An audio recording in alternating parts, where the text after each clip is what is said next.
Wants versus needs. So it's important to understand a want versus a need. And I'll go over this in a minute, but buyers don't know what they want, right? So there's a saying, buyers are liars.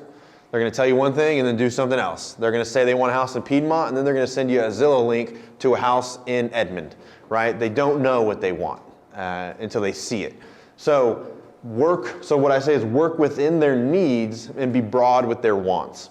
So a want is like a jacuzzi tub, a fireplace, granite in the kitchen, a large backyard, covered patio. These are things that I want. But if I see a house that I love that doesn't have those things, I'll still buy it. Needs are going to be like basic specs, bed count, bath count, square foot. If someone's handicapped, does it need to be ADA accessible? These are things that I cannot compromise. I have to have these things. So if I have 4 kids, I can't buy a 2-bedroom house, even if it has an awesome jacuzzi tub and a fireplace, right?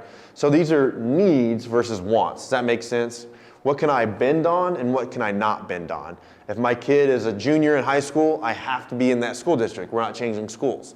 So location might be a need, but a big backyard or a 3-car garage might be a want. So understand what they can bend on and what they can't bend on, and then be broad with their, work within their needs and be broad with their wants. So a note I have here on this one is, so an example might be like, they tell me, I grew up with a fireplace. I have so many great memories at Christmas time and the wintertime life. I have to have a fireplace. Okay, well, I find this perfect house that matches everything else. Checks every other box you guys want, but it's got a gas fireplace instead of a wood burning fireplace or something. So when I send them that house, I know a fireplace is a big deal, and this doesn't have what she wants. So I have to reaffirm what she's told me and acknowledge the fact that it does not have that thing. Does that make sense? So I have to say, hey, I know this doesn't have that wood burning fireplace you love, but it checks every other box. Let me know what you think. And you have to say that and have that conversation, because what's going to happen is they're going to think, Brett's not listening to me. I told them don't send me a house unless it has that wood burning fireplace. Same thing if carpet. Someone's like, I don't want carpet. I send them a house that's perfect or looks great or matches their criteria. It has carpet. I have to reaffirm and acknowledge what it's missing. Reaffirm what they want and acknowledge what's missing. Hey, I know this has carpet, but it checks every other box you might want, and maybe we can look at switching it out for some hardwoods or something. Does that make sense?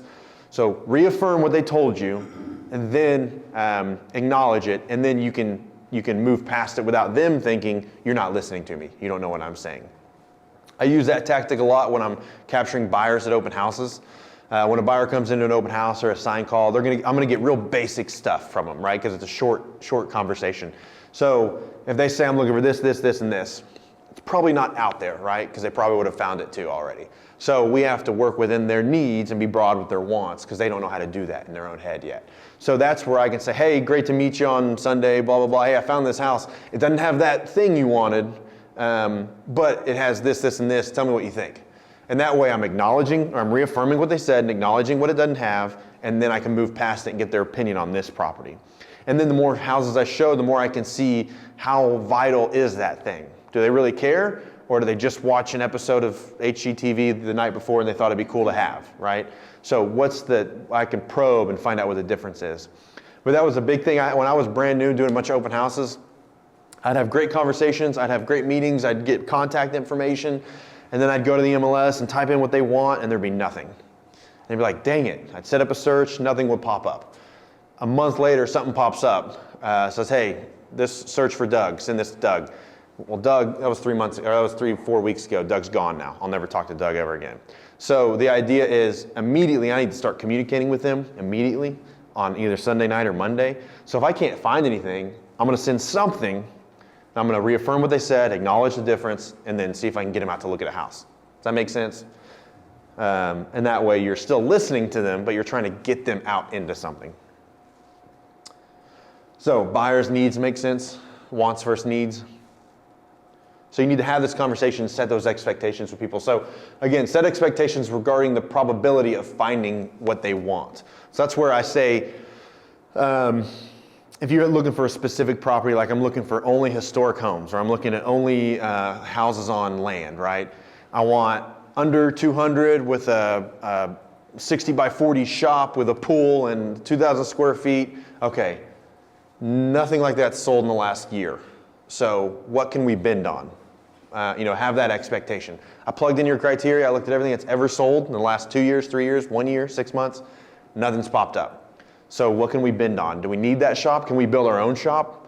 Have that kind of conversation. Again, I want to live in Mesta Park under $250,000, 300, whatever. It's like, okay, nothing's sold. I looked, nothing available and nothing sold like that. So have you thought about maybe this neighborhood? Have you thought about maybe, stuff like that? Does that make sense? So figure out, set that expectation up front. Otherwise, you're just going to be running around to every single property that's ever been built in the history of the planet with that buyer, and they're not going to like anything or want to buy anything. And so you have to set expectations, be broad with their wants, and work within their needs.